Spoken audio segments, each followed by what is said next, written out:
hayaan mo ako mapag-sorry sa'yo para sa mga maling nagawa ko nung asawa pa ako ng mama mo.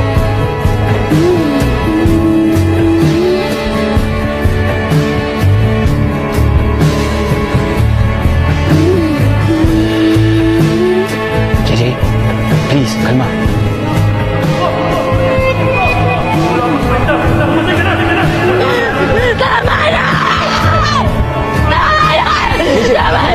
Kung